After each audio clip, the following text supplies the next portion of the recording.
ଯେତେବେଳେ ଡୁଙ୍କା ମାରିବ ଆଉ ଛଟପଟ ହଉଥିବ, କଥାରେ ଗୋଡ଼ ଧରୁଥିବ, ଦାନ୍ତ କାମୁଡୁଥିବ, ଆଉ ଟାବର ମାନୁଥିବ, ଅଣ୍ଟା ଭିଡୁଥିବ, କିଛି କାମ କରିବ ନା, ଆହୁରି ଝାଙ୍କି ଦେବ।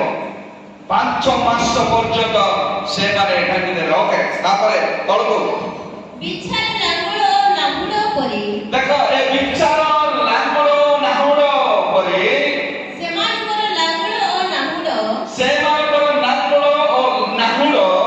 5 ମାସ ପର୍ଯ୍ୟନ୍ତ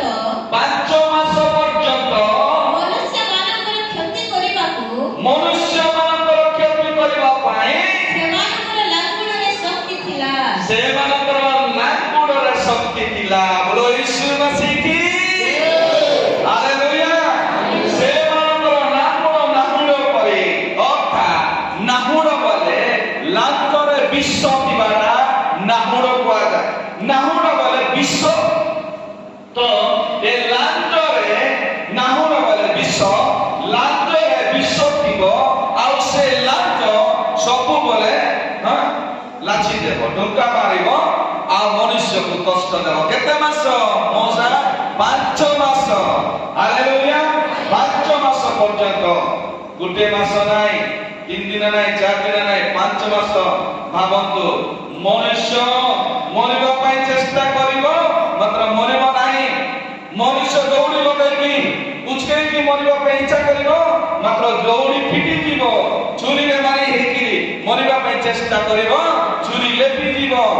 କୌଣସି ପ୍ରକାରେ ତାକୁ ମୃତ୍ୟୁ ହେବ ନାହିଁ, ସେ କେବଳ କଷ୍ଟ ହିଁ କଷ୍ଟ ପାଉଥିବ। ହାଲେଲୁୟା। ଆଜି ସାଙ୍ଗସାଥି ହେଇକି ବୁତଲ ଆଉ ପକଡ଼ା ଆହୁରି ସାଙ୍ଗସାଥି ହେଇକି ଯୋଉ ମଜାରେ କଥା ହେଇକି ଯୋଉ ମଜା ନେଉଛ ନା, ସେଦିନ ଆସିବ, ସେଦିନ ଭୟଙ୍କର ଦିନ, କ୍ଲେଶର ଦିନ। ସେଦିନ ଏ ବିପତ୍ତି ଆସିବା ସମୟରେ ସେମାନଙ୍କୁ ଗୋଟିଏ କଥା କହି କହି ସେ ଢଙ୍କା ମାରୁଥିବ, ତୁ ପ୍ରଭୁଙ୍କର ବାକ୍ୟ ଶୁଣିଲୁ ନାହିଁ ନା,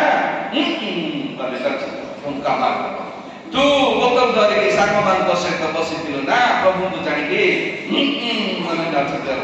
ହାଲେଲୁୟା, ହାଲେଲୁୟା। ଗୋଟେ ଗୋଟେ ଯେତିକି ପାପ କରିଛ, ଗଣି ଗଣି ସେ କହି କହି ତମକୁ ଢଙ୍କା ମାରୁଥିବ। କେତେ ମାସ ପର୍ଯ୍ୟନ୍ତ? 5 ମାସ ପର୍ଯ୍ୟନ୍ତ।